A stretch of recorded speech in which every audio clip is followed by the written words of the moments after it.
الحمد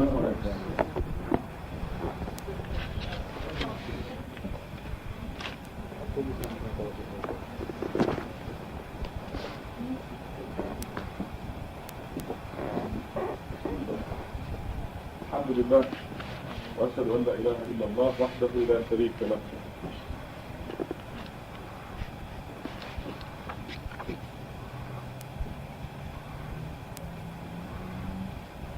We were extremely fortunate that out of this mosque came out the miracle of Quran. Proof that Quran is the word of God. And to come to the conclusion that salvation can be attained only by worshiping God alone. I'm going to wait a minute for that.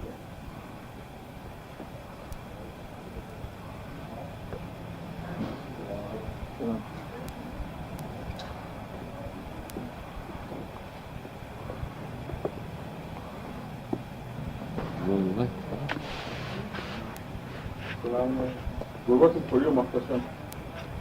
Where are you really? Yeah.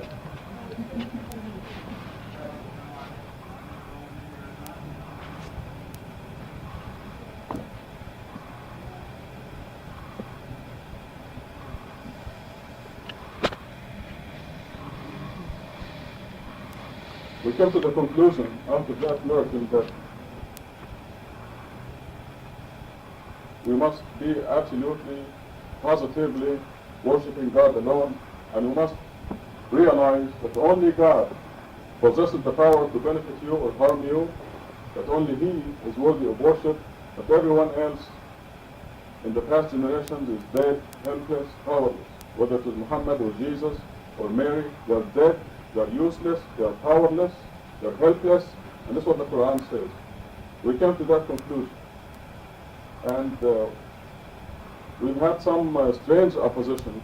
Because of that strange opposition, I'm going to read the latest of the letters of support that we get. This one is really enthusiastic. And so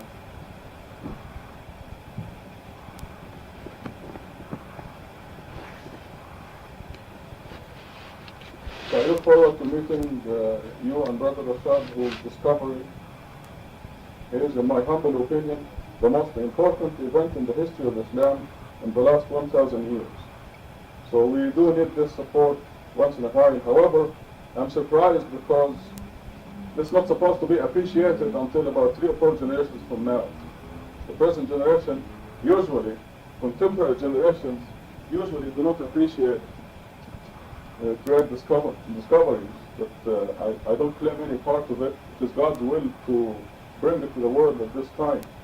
Now, we've come to this conclusion as a very small minority, to the extent that this is probably the only mosque in the world that only commemorates God alone, and no other names are mentioned with God, which is in agreement with the commandment of Quran that mosques belong to Allah. You shall not call on anyone else. وَأَنَّ الْمَسَاجِدَ لِلَّهِ فَلَا تَدْعُوا مَعَ اللَّهِ أَحَدًا. With God. Do not call on anyone with God. Ma'a means with. This, since we are such a small minority, and the vast majority of Muslims are not in agreement with us, at least the ones who haven't read. By the way, the only opposition we ever have is from people who did not read the miracle, who never read it. The people who do not know. This has been the only opposition. And these very people, the minute they read it or know about it, they completely go to the exact opposite, because they want to make up for the past opposition, so they become enthusiastic supporters. Alhamdulillah. But the question is, are all those millions of Muslims wrong and you are right? This is the important question that you must face. This is the question that will be asked to you. All those ulama, those scholars, millions of Muslims and generations of Muslims, are they wrong to follow Hadith and Sunnah and not to follow the Quran alone? And you are right?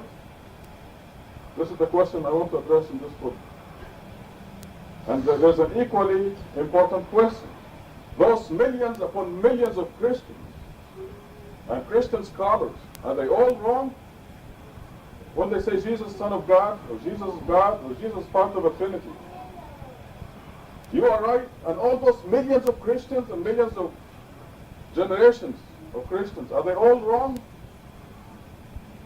An important question, isn't it?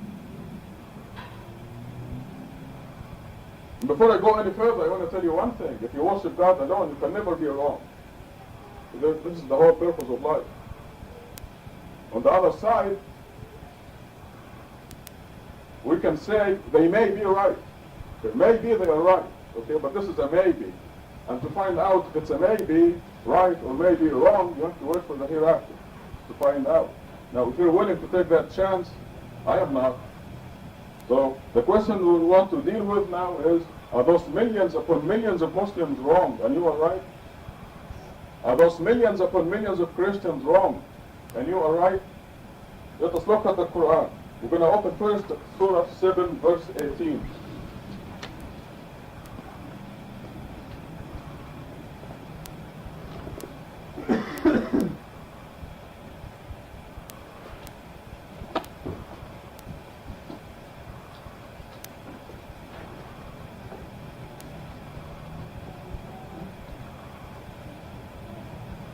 Okay, let's go to the top of the page, page 103 at 14. This is the fall of Satan. Satan said, respite me till the day of resurrection. God said, you are respited. Satan said, since you will that I go astray, I will always skulk on your straight path and mislead them. Then I will come to them from their front, from behind them, from their right and from their left, and you will find most of them unappreciative. God said, you are evicted therefrom, despised and debased. Those who follow you will join you in hell. Now, let's move on to, so we have Satan's pledge to mislead us all. And he is very powerful. I want to give you an idea as to how powerful. I think he can hold the whole earth in his hand. The whole planet Earth in his hand. He was God's assistant. And he was to do God's errands and serve God. So God gave him a lot of power. This made him think he can be a God with God. I'm not sure, that he can manipulate the thoughts of every human being on earth at the same time, simultaneously. That's how powerful Satan is. And he pledged, he swore by God's dignity to mislead us all. فَبِعِزَّتِكَ لَأُغْوِيَنَّهُمْ أَجْمَعِينَ. He's very strong. We're up against a terrible enemy. But also when you join La ilaha illallah, the worship of God alone, he cannot touch you. Because God puts guards on you who are more powerful than him, than Satan. And they keep him away. You know that from the Quran. But let us go on to Surah 11, verse 119. 119. Page 155. Only those endowed with mercy from your Lord will not dispute. And this is what he created them for. Your Lord's decision has already... I don't know why I'm a couple of verses off. Let me see.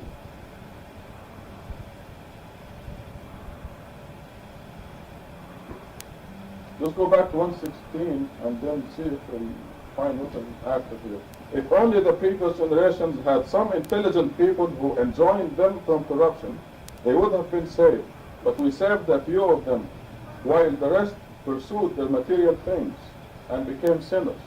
Your Lord never destroys any community unjustly, while the people are righteous. Had your Lord willed, he could have made all the people one congregation.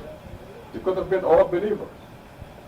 But as it happens, the majority are not believers, or they are believers who fell in idol worship. Had your Lord willed, he could have made all the people one congregation, but they would always dispute. Only those endowed with mercy from your Lord will not dispute, and this is what he created them for. So the purpose of our creation is to differ. Your Lord's decision has already been made that I will fill Gehenna of both jinns and humans. This is the part I wanted you to hear. That your Lord's decision has already been made. God already saw the day of judgment, and he saw that the vast majority of people are going to hell. This is in studying the question, are those millions upon millions of Muslims right? Wrong? Are those millions upon millions of Christians right or wrong? The Muslims fell in the same trap as the Christians. They're in the same problem. They cannot worship God alone. They have to mention other names with God. Next, I want to look at 12:103. These are the famous verses that you know. 12:103. The repetition helps you remember these so you can discuss it with anybody. 103 says, under the subtitle, the majority of people will not believe. It says, the majority of people, no matter what you do, will not believe. So this is the majority of people to start with. The minority will believe. Alright? Let's go on. Even though you do not ask them for any wage, for this is a message to all the people. And even though the heavens and the earth are full of signs, they pass by them totally heedless. And now listen to this. The majority of the minority attains salvation. So now we see the majority of people disbelieve, and now we have a minority of believers. The majority of believers are going to hell. This is what the Quran says, 106. And the majority of those who believe fall into idol worship. وَمَا يُؤْمِنُ أَكْثَرُهُمْ بِاللَّهِ إِلَّا وَهُمْ مُشْرِكُونَ. These are famous verses that you should memorize by heart. 12:103 and 12:106. That the majority of people will not believe, and then the majority of the minority, the majority of the believers will fall into idol worship and will go to hell, because idol worship is not forgivable. And I want to clarify here, idol worship at the time of death. If the person dies in a state of idol worship, he cannot be forgiven. But if you discover that you're an idol worshipper and you repent and you pledge you'll never do it again, then it is wiped out. Because this is the whole idea of our existence, is to come to the conclusion that only God is to be worshipped. These are shocking facts. Now the millions upon millions of Muslims who do not believe God when He says the Quran is complete, they believe in God, they really do. And they pray the 5 prayers, they pray them to God. But they idolize saints or the Prophet. They have fallen into idol worship. And this is a statement of fact in 106, that the majority of believers will fall into idol worship. So you have to be in an extremely fortunate minority. An extremely fortunate person in an extreme minority to really make it. And that's what Satan did to us. Let's go on to 32, verse 13. Surah 32.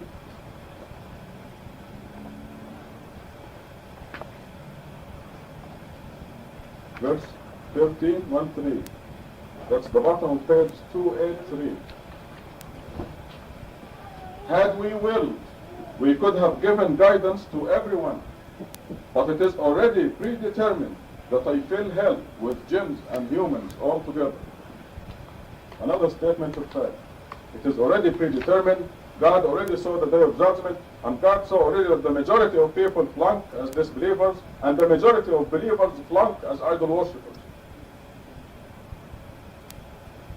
Let's go on to 36:7.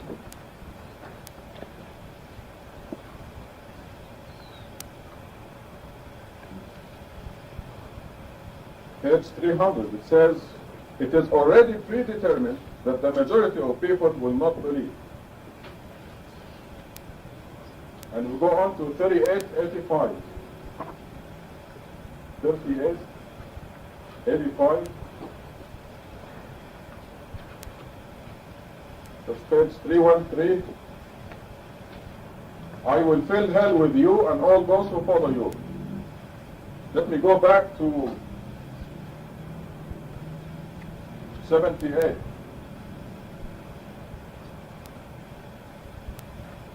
75. Let's go back to 75. God said, O Satan, what prevented you from prostrating before my creation? Are you too arrogant or much too high? Satan said, I am better than he. You created me from fire and created him from clay. God said, then you must get out, for you are rejected. You have deserved my curse till the day of judgment. Satan said, my Lord, respite me till the day of resurrection. God said, you are respited until the specified time. 82, Satan said, I swear by your majesty that I will mislead them all, except your servants who are absolutely devoted to you alone. These are the ones that Satan cannot touch. Because the minute you decide God alone, and you decide you believe God, you have guards on you who are more powerful than Satan, and they will keep him away. So let me read this again. 83. Except your servants who are absolutely devoted to you alone. God said, the truth is, and I utter only truth, I will fill hell with you and all those who follow you. And unfortunately, as you saw in Surah 12, that's the vast majority of people. Millions upon millions of Christians and Muslims and Jews.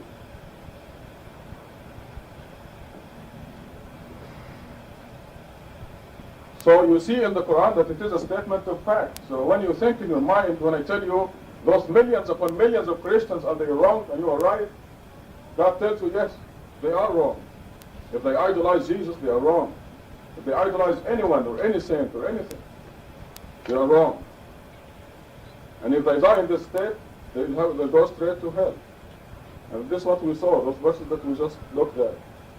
And the same is true with the Muslims. Millions upon millions of them do not believe God when He says the Quran is complete. And we are told in the Quran that the shields fall in them, deafness falls in their ears, and they cannot hear the message. They are not allowed to understand the Quran. And we had people here saying that you have to know Arabic to know the Quran the other day. And I showed them verse in the Quran that says, no, you don't have to know Arabic. It says whether it is Arabic or non-Arabic, it is available only to the believers, the sincere believers. As for the disbelievers, they are blind and deaf to it. This is Surah 41, verse 44. Yeah, 41, 44. So it has nothing to do with language. God puts the Quran in the person's heart.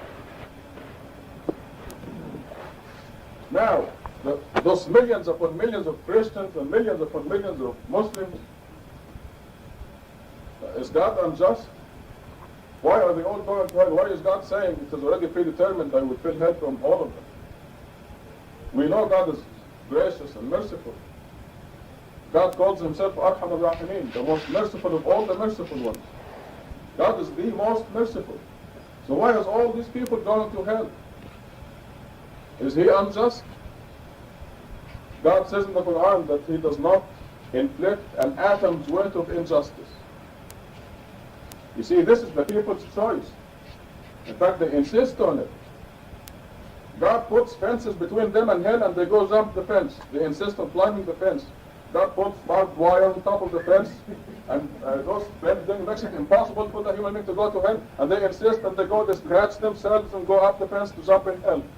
That's what they do. You're going to see it right now. Let us look at 7:172.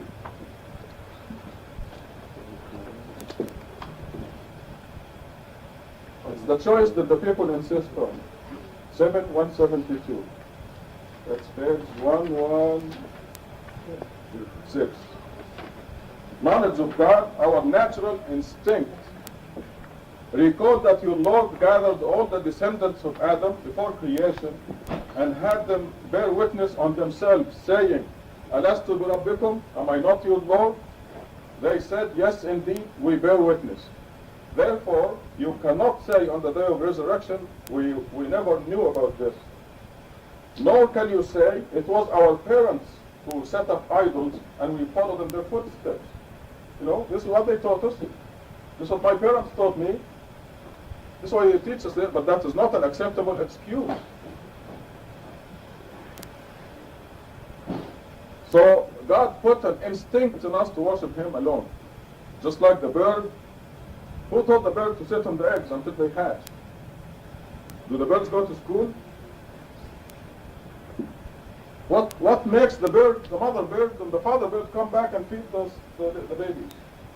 You know, they sit in the nest with their mouth like this. And there comes the mother and the father and they feed them. What makes them do that? They didn't go to school. They have no certificates. But God put the instinct in them. And God put in us the instinct to worship Him alone. So God is just. When we idolize Muhammad or Jesus or Mary or saints, we go against our instinct. Have you tried to chase a bird away from the egg? She refuses.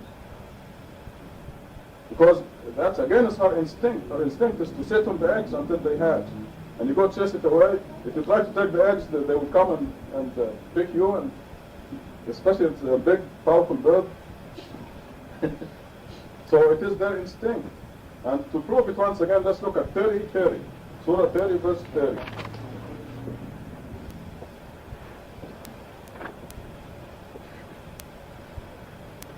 That's the bottom of page 277.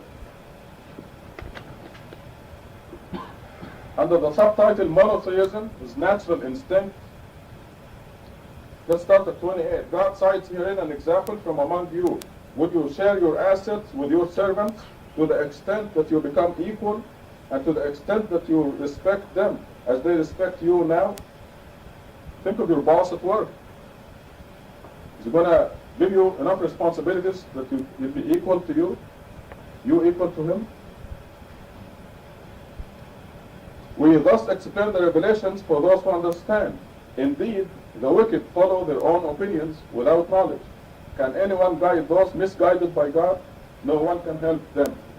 30, this is the one we want to look at. Therefore, you shall devote yourself completely to the religion of monotheism. This is the natural instinct. This is the natural instinct that God implanted into the people. Nothing can change such creation of God. This is the perfect religion, but most people do not know. Did you see that? Instinct. This is the natural instinct that God put in us. Is God just? Or is He not just? This is why God says that He does not inflict an atom's weight of injustice. Because He put in us the instinct before we came to this world. He put in us the one God, the worship of one God. And when we go and idolize Jesus or Muhammad, we are going against our instinct.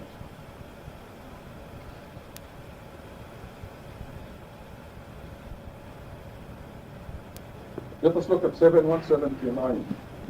Surah 7, verse 179. Page 117.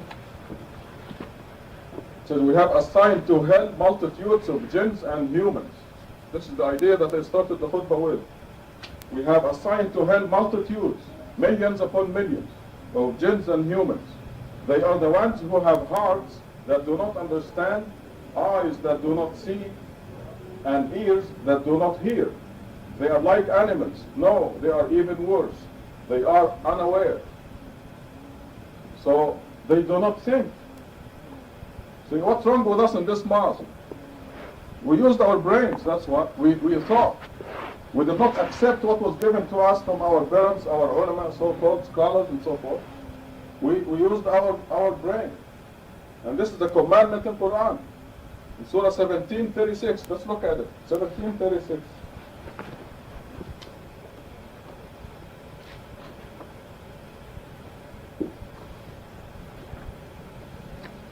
Page 190. 36. Do not, or you shall not accept anything that you yourself cannot ascertain. You are given the hearing, the eyes, and the mind in order to examine and verify. You are responsible for it, because God gave you those. So remember the last verse, which says they have hearts with which they do not understand, eyes with which they do not see, and ears with which they do not hear. And here God is telling you, you shall not accept anything until you are positive that it is correct, because you are hanging your salvation on it. It's your neck. You are the one who will go to heaven or to hell.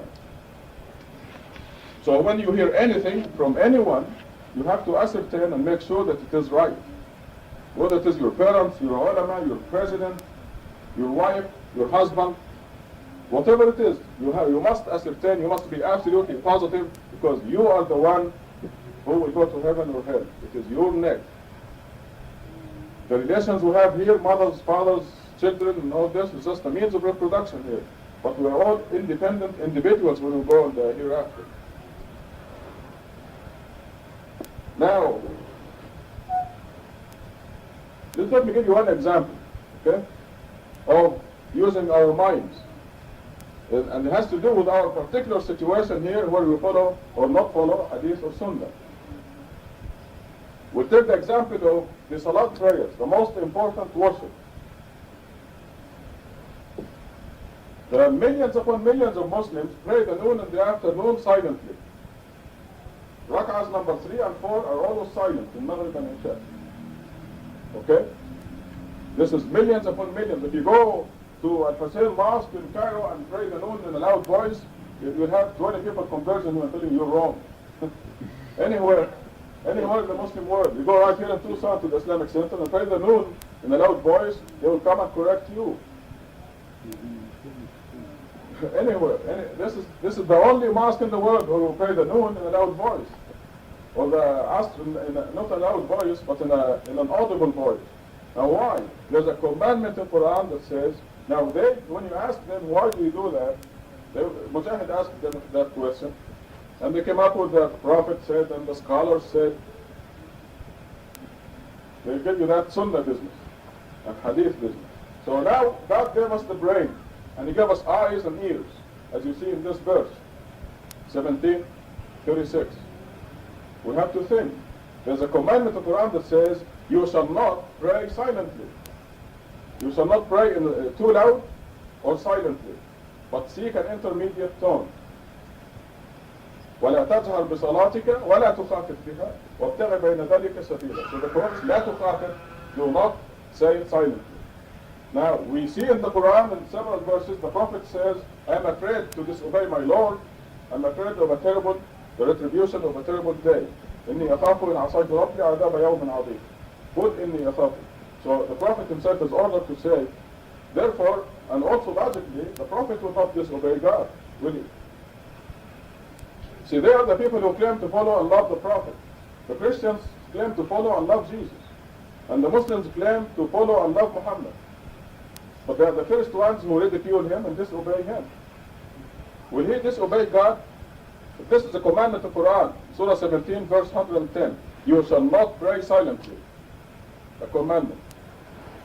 Is it possible at all that the Prophet disobeyed that and prayed silently? So we have to use our brain.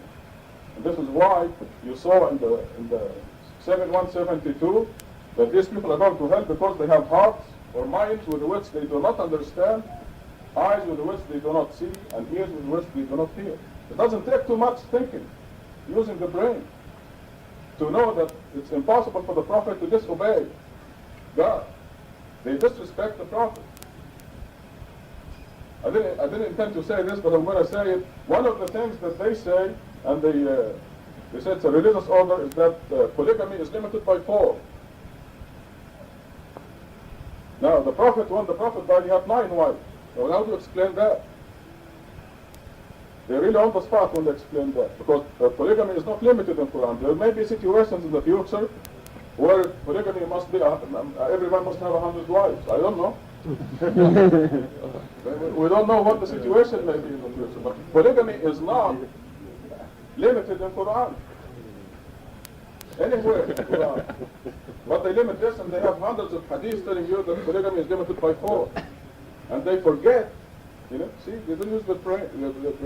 They forget that their idol, against his will, the deification of Muhammad against his will, they forget that he left 9 wives when he died.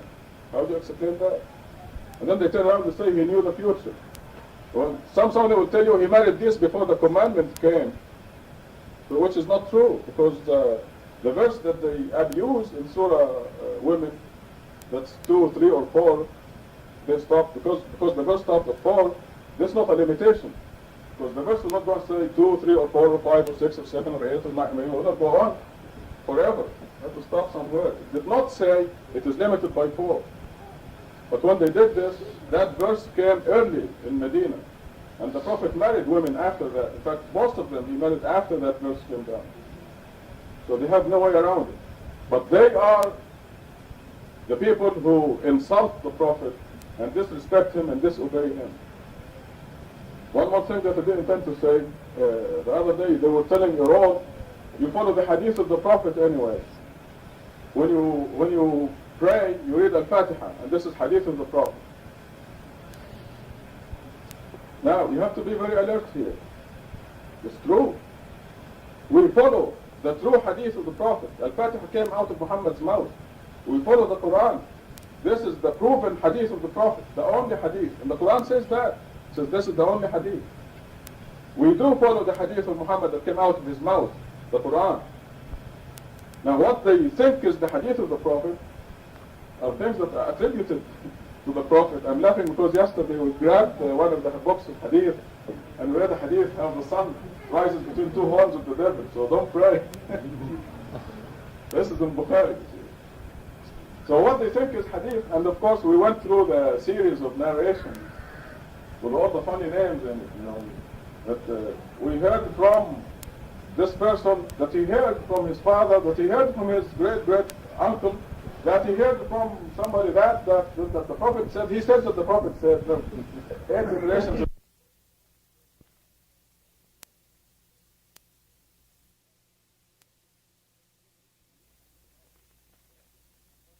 of Muhammad's mouth.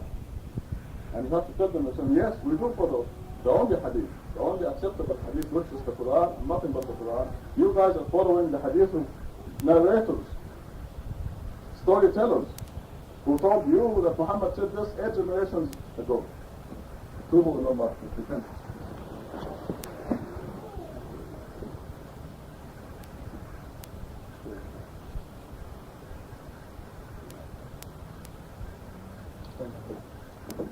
الحمد لله أشهد أن لا إله إلا الله وحده لا شريك له. One of the things that they will try to get you with is a classic one. They'll tell you worship Rashad Khalif. And the object is, you want to prove to them that you don't worship Rashad Khalif, so you must go and beat him up or something, you know, preferably shoot him or something, to prove that you don't worship him. But this is an old one, because it insults your pride, you know, your ego, and it also uses the same thing we're using. We're saying, do not worship anyone besides God. But you know something? Worshipping the Imam or the scholars is an established, either worshiping Quran is a fact. People do worship their scholars, or imams, or priests, or rabbis, or whatever, or their leaders, whatever you want to call it. I'm not putting myself in any of those categories, but just using because to answer their argument. Now, I want you to look to see it in the Quran, Surah 9:31. 9 verse 31. The top of page 129.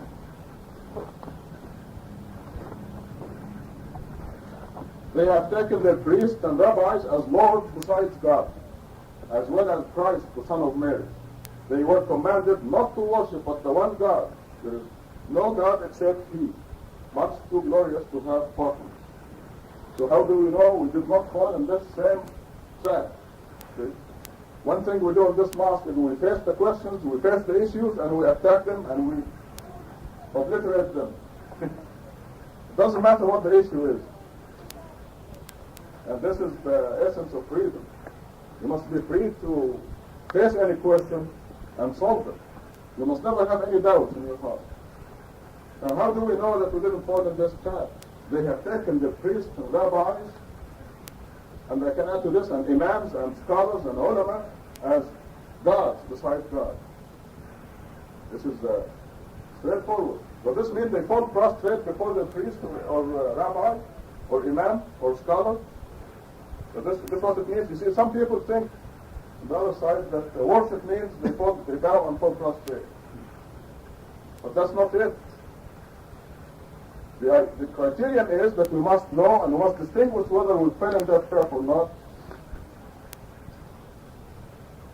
If the scholar or the priest or the rabbi or the imam or the alim or whoever it is saying something that is exactly identical to what God says, and you follow that, you are not setting up the scholar or the imam or the priest or the rabbi as a god besides God.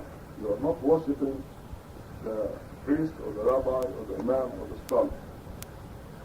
But if the scholar or the imam or the rabbi or the priest says something that is different from what God said, and you follow that, and instead of following God, then you have set the imam as a god besides God. Not only that, you set the imam or the scholar or the priest or the rabbi as a god instead of God. And a good example is what I mentioned in the first khutbah. Now God said, you shall not pray silently. And the scholar said, you shall pray silently. Now who is your God? Do you see what the verse says? 9:31. If the imam or the scholar is saying something different from what God said, and you follow that, then you are worshiping the imam or the scholar. This is your criteria. But when the scholar or the priest or the rabbi or the imam is saying something that's identical to what God said, you're bound to obey. Absolute obedience is required, as you know from the story of Moses and his teacher. Moses, a prophet. And God showed us a prophet, not just any human being, one of the great ones. And the absolute obedience was demanded. Because if any one of us tells me or tells you, you shall worship God alone. Now, you have two choices. You either obey him or her, or you disobey him or her. Okay, if you obey him or her, you will worship God alone. If you disobey, this means you will worship somebody else besides God. So this is why absolute obedience is required. And it is not worshiping that person at all. You are worshiping God. And you are following those words because they are the words of God, not because they are the words of the scholar or the imam. So the Muslims, millions upon millions of them, have taken their scholars as God besides God. I can give you hundreds of examples, which are right here in the Quran. And this one is a good one, the one that Mujahid used the other day discussing with you then. Said, why do you pray the noon and the afternoon silently when God said you shall not pray silently? It's because they have taken their scholars as gods besides God. So when they tell you you're worshiping Rashad Khalifa, they're really looking in the mirror. It's what they have. It's something that they are doing. They have taken their scholars and their imams as gods besides God. They will always try to get you. This is a classic. And we're going to go fast through these verses. 790. You have to get used to them getting you in many different ways. Look at 790 for example. Page 109. The elders who disbelieved among his people said, if you follow Shu'aib, you will be a loser. And even more profound is Surah 40, verse 26. 40, 26. You're going to laugh at this one.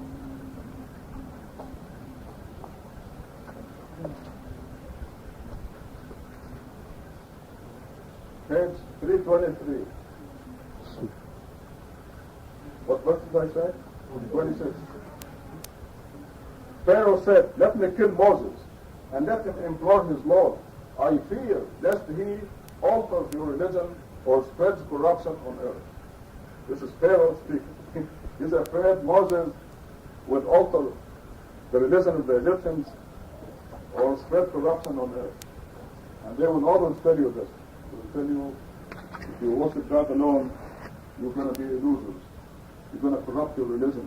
You're not Muslims. You even go to that extent. You're not Muslims. You worship God alone. You are not Muslims. That's serious.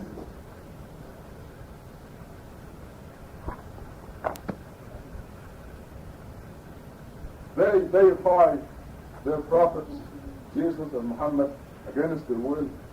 And we learn from Quran, Surah 25, verse 31, that Muhammad will disown them on the day of judgment. And we learn from Matthew in the Bible, 723 that Jesus was disowned in the middle of the عباد الله من الله وبعد الإحسان وإيتاء ذي القربى ربنا ارزقنا رزق الدخول أقم الصلاة